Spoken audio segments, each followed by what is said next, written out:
Bonjour, c'est Jules Lavie pour Code Source, le podcast d'actualité du Parisien.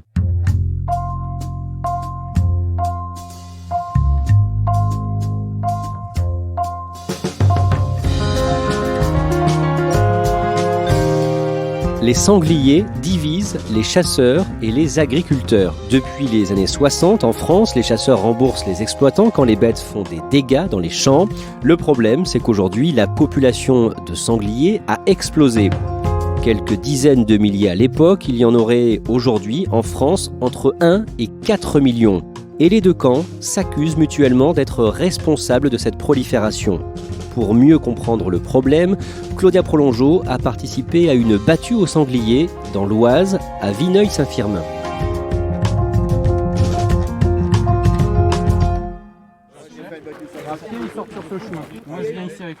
Ils sont environ une trentaine. Chacun est arrivé avec sa grosse voiture et s'est garé dans l'enceinte d'une immense ferme à Vineuil-Saint-Firmin dans l'Oise. Autour, des parcelles, parfois protégées par des clôtures, s'étendent sur des kilomètres.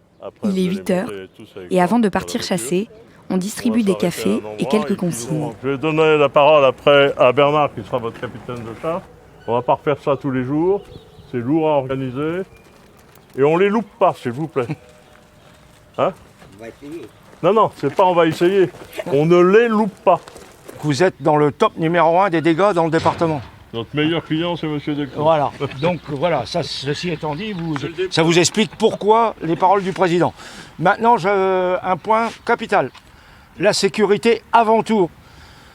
Il y a des chemins, il y a des routes, il y a des maisons.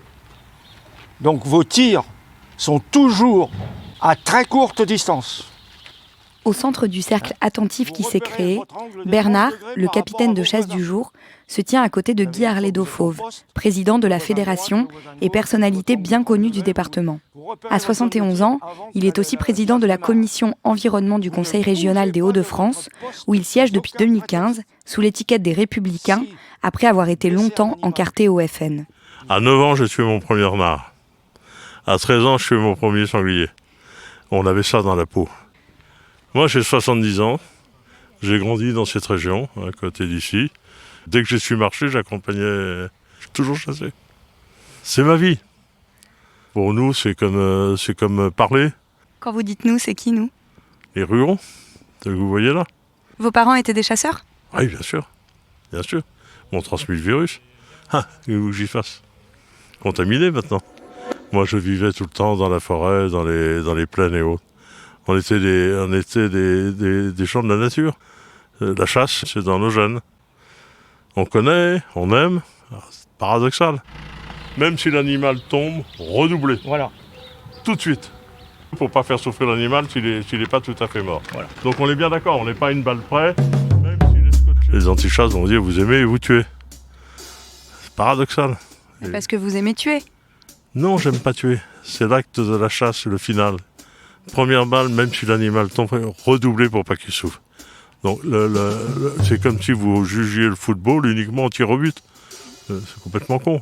La fin, il faut mettre fin à un moment et donc vous tuez proprement, sans ça vous ne tirez pas. Vous aimez les animaux ? J'adore.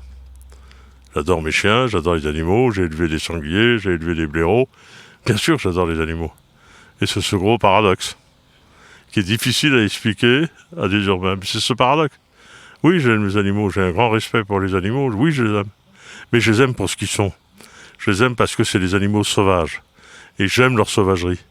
J'aime leur ruse. Je les aime pas parce qu'ils me ressemblent, ils me ressemblent pas. Et cet anthropomorphisme est terrible.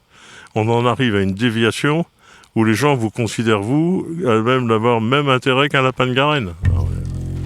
Aujourd'hui, comme trop souvent selon les chasseurs, un jeune agriculteur, François Delclos, a fait appel à la fédération pour qu'une battue soit organisée sur un de ces champs de maïs ravagés par les sangliers. C'est une ferme qu'on exploite depuis je suis la 4e génération. Mon arrière-grand-père qui est arrivé donc sur place, qui a cultivé.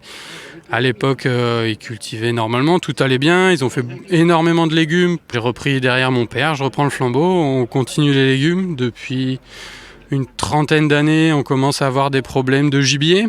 On essaie de continuer à cultiver comme on pourrait le faire sans tenir compte du gibier, parce qu'on ne veut pas arrêter de faire du maïs parce qu'il y a des sangliers ou arrêter de faire des légumes. Les Delclos produisent des légumes depuis une centaine d'années.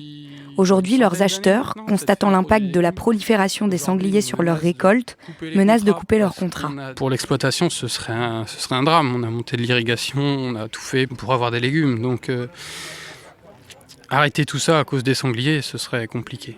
Et vous avez essayé de mettre en place des choses pour repousser les sangliers ? J'ai vu qu'il y avait certains champs autour desquels il y avait des clôtures, par exemple.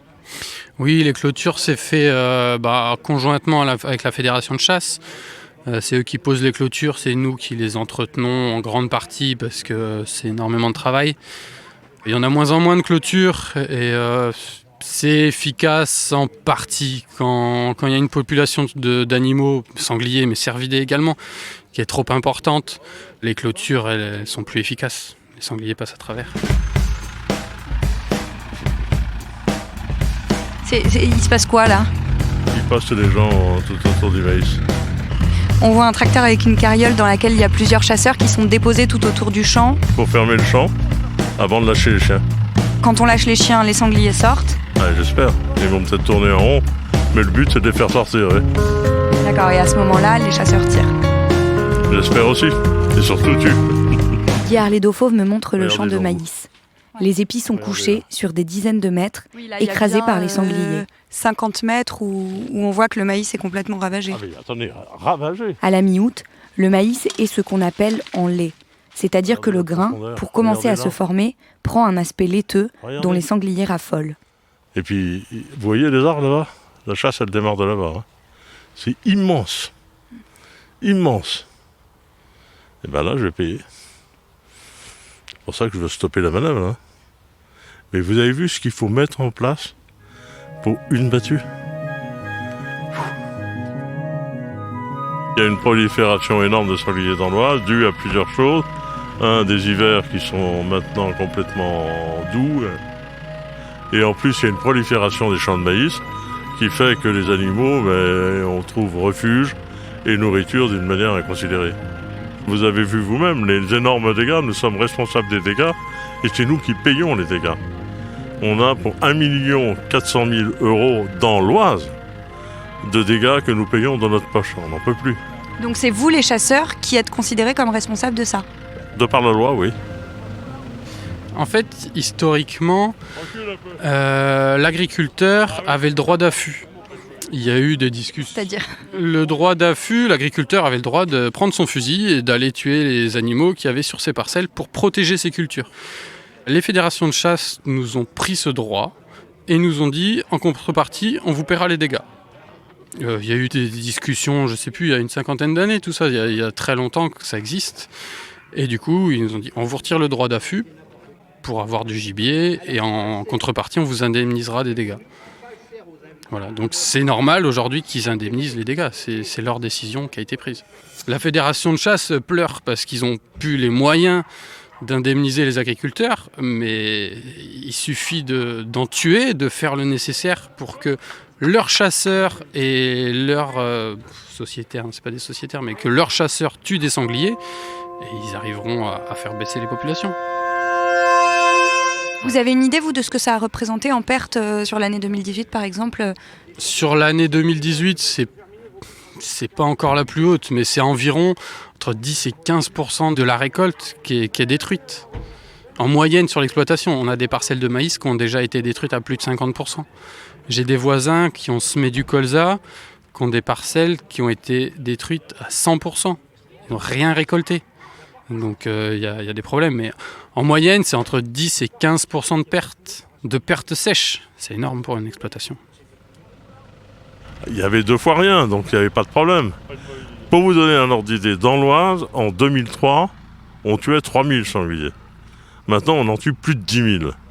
Et il faudrait qu'on monte à 12-13 000 pour pouvoir arriver à calmer le débat. Et pourquoi vous n'arrivez pas à monter à 12-13 000 ? Vous allez voir vous-même, c'est une bonne expérience. C'est immense, 25 hectares. Les chiens vont tourner, je ne sais pas si ça va sortir. Quand ça sort, encore faut qu'on les tue. Et donc, on a cette problématique récurrente partout, puis on ne peut pas intervenir partout. Vous avez vu l'organisation que ça suppose ? J'espère qu'il n'y aura pas de casse. Mais souvent, on est obligé d'aller chez le vétérinaire, avec des frais vétérinaires importants, Parce que les chiens sont faits découdre par les sangliers, les chiens et parfois les hommes. On est bénévole. On est totalement bénévole, on paye de nos soins et on est bénévole. Ça fait beaucoup, hein. Mais non, on est obligé de le faire parce que si je le fais pas, c'est moi qui vais payer. Et vous trouvez ça injuste comme... Complètement. Là, regardez, derrière vous, plein de forêts. Vous mettez du maïs, ils adorent ça. Donc automatiquement, vous avez des dégâts. S'ils ne prennent pas en compte dans leur compte d'exploitation qu'ils ont des exploitations à risque, parce qu'ils sont près des forêts, près des marais et autres, eh bien ça ne marchera pas. Donc c'est totalement injuste de nous faire supporter à nous toute la facture. Quand vous avez des animaux qui passent, imaginez il y en a 4-5 qui sortent en même temps. Si je suis très bon, je vous en tue 2.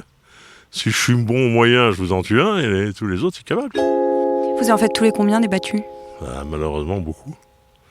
Beaucoup, mais il y en a plein qui se font sans que j'intervienne moi-même parce que j'essaye de faire, mais là où il n'y a personne qui peut chasser, c'est nous qui l'organisons, c'est nous qui font venir les chasseurs. Enfin bon. C'est quand même votre passion, la chasse, non? Oui, mais enfin malheureusement, attendez, mais entre être obligé en permanence de le faire et faire des chasses entre amis, relax, décontractés, c'est autre chose. Mais moi, je prends une grosse responsabilité. S'il y a un accident, c'est moi qui vais morfler. Et là, Bernard Stubb, notre capitaine de chasse, disait on n'a pas d'obligation de résultat parce qu'il prime la sécurité. Il a totalement raison. Mais moi, je veux du résultat. C'est pas déplacer ça. Je veux casser la population. Donc, ça devient un peu un bain somme. Bien sûr que c'est ma passion. Ça, je le ferai pas. Je suis levé à 6h du matin pour être là. Hier, j'y étais encore. Bon, ça va. Pourquoi est-ce que vous continuez à être président alors de cette fédération si c'est si lourd que ça? Parce que, d'abord, il en faut un. Parce que je préfère être acteur que spectateur. Voilà, puis j'ai des administrateurs qui m'aiment bien, je les aime bien, on forme une équipe de dynamique, vous l'avez vu. C'est une bande de copains et qui essayons de solutionner les problèmes. Oui, c'est lourd. On est bénévole et c'est lourd. Mais en plus, 3/4 du temps, on se fait insulter. Là. Du bon, on ne s'est pas fait insulter en passant. Mais souvent, ça arrive quand on est en bordure de route et autres, où on chasse, les gens nous insultent en permanence. Parce que les gens sont anti-chasse. Parce qu'ils connaissent pas, ils savent pas. Quand les sangliers vont dans leur jardin, qu'est-ce que vous foutez? Vous savez, c'est un peu comme les flics, hein. On insulte les flics, puis quand on se fait cambrioler, ben alors, pourquoi vous n'êtes pas là? Pareil.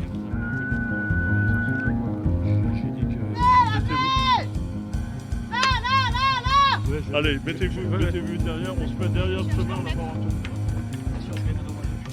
on se met derrière le chemin. Dans les années 60, avant que la loi dont Guy Arlédo-Fauve et François Delclos parlent soit votée en 68, on comptait en France quelques dizaines de milliers de sangliers. Depuis les années 2000, ils dépassent le million. Pierre Rigaud, un naturaliste qui a beaucoup travaillé sur la question, explique que cette loi a fait accepter aux agriculteurs les dégâts causés dans leurs champs. Mais que si le nombre de sangliers a augmenté de manière aussi considérable, c'est aussi car les champs de maïs se sont multipliés. Et surtout que les chasseurs, désireux d'avoir toujours plus de gibier à chasser, ont longtemps pratiqué une chasse sélective, épargnant les femelles reproductrices. En partie vrai. C'est en partie vrai? En partie vrai, je vais vous dire en partie.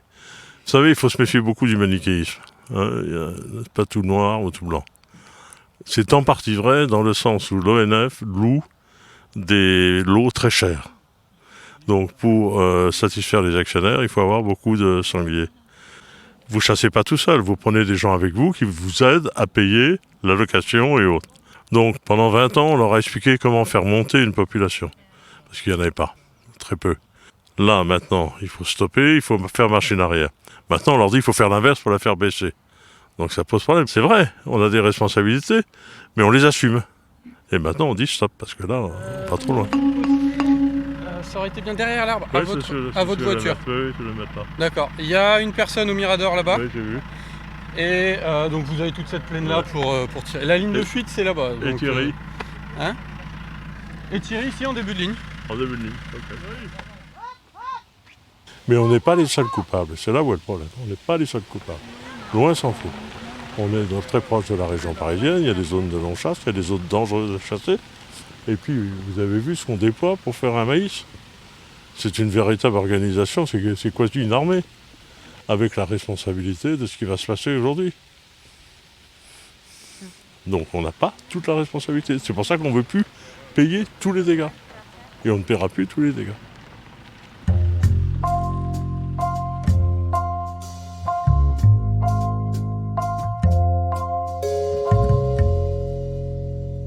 Claudia, dans ton reportage, on n'entend pas de coup de feu. Ils n'ont pas trouvé de sanglier ? Non, il n'y en a eu aucun. En fait, on a attendu 1h30 et absolument rien n'est sorti du champ de maïs devant lequel on était posté. Les chasseurs ont trouvé ça très surprenant. Ils n'ont pas voulu en parler au micro, mais en fait, ce que soupçonnaient certains chasseurs, c'est que d'autres chasseurs étaient venus un peu plus tôt avant eux, en sachant qu'il y avait une battue, pour en fait promener des chiens dans le champ et faire partir tous les animaux avant qu'ils viennent. L'objectif pour les chasseurs qui auraient fait ça, c'est évidemment de se garder le gibier pour plus tard. En tout cas, ce que vivent ces chasseurs, devoir payer pour les dégâts causés par les sangliers, c'est un problème national. C'est un problème national et ils vont essayer de le régler d'ailleurs tous ensemble, puisque la FNC, la Fédération nationale de chasse, a prévu un congrès les 22 et 23 octobre. L'objectif, c'est que tous les présidents des fédérations départementales soient présents et qu'ils décident tous ensemble de la position commune à adopter pour demander ensuite qu'ils ne soient plus les seuls à payer pour ces dégâts-là. Merci Claudia Prolongeau. Code Source est le podcast d'actualité du Parisien. Production Jeanne Boézek et Clara Garnier-Amouroux. Réalisation Alexandre Ferreira. Si vous aimez Code Source, n'hésitez pas à en parler à vos amis ou sur les réseaux sociaux. N'oubliez pas de vous abonner sur votre application de podcast. Et nous sommes aussi disponibles sur Deezer et Spotify. Vous pouvez nous écrire codesource@leparisien.fr.